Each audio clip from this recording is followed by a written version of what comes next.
Dubai is known to be one of the urban miracles of the modern world. A futuristic city rising in the middle of a desert is something our ancestors 100 years ago could only imagine in a sci-fi film. It's hard to imagine that this fascinating location used to be just a tiny fishing village. It seems almost illogical that a small town in a very inconvenient climate zone could become one of the world's biggest business and financial hubs. How did this happen? To answer this question, let's have a look at the history of Dubai.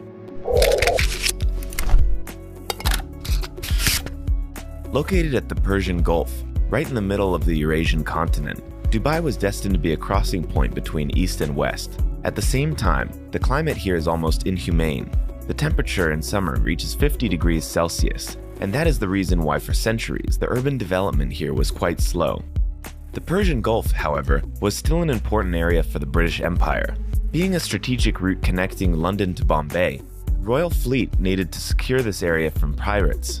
In the 19th century, the British East India Company signed an agreement with local sheikhs, particularly with the Al Maktoum family, the ruling dynasty of Abu Dhabi and Dubai, to secure peace in the area.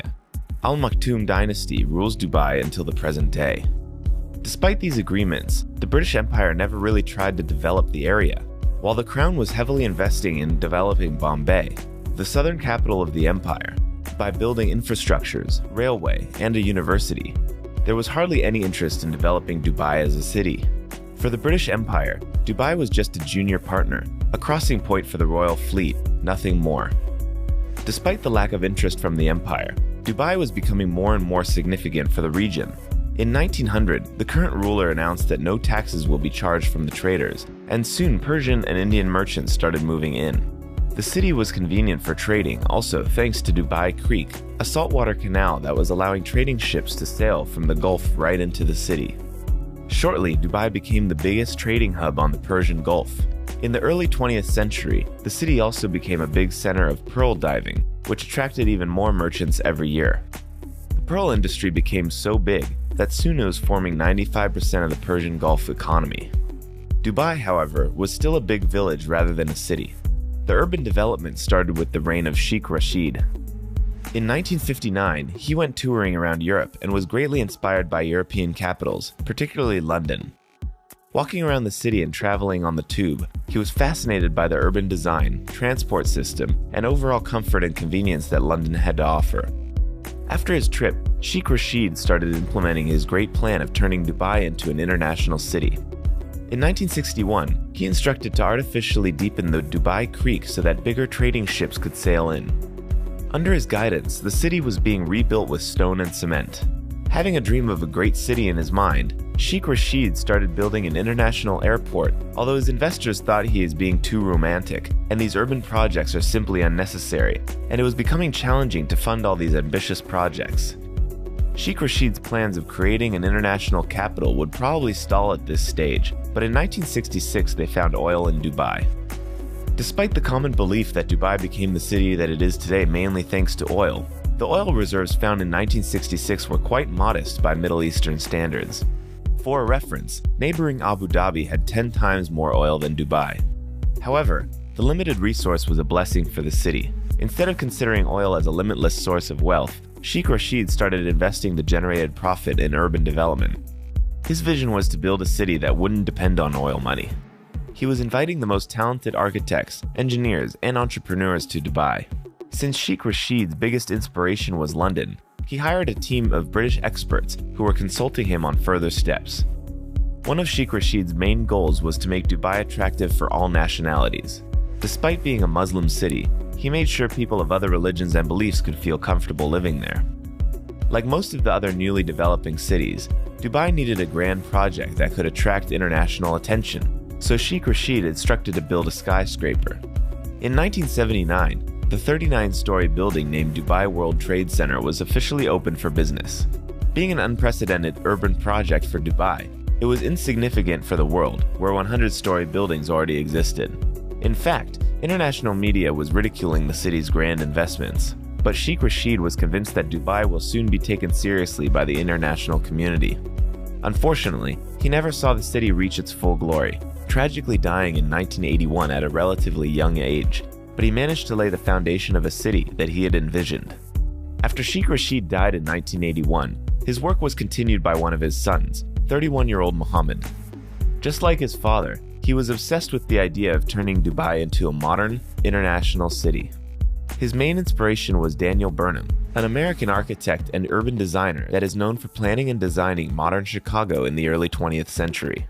Daniel Burnham was convinced that a city architect has to plan big. If you want your city to be spoken about, small and mediocre projects won't get you anywhere.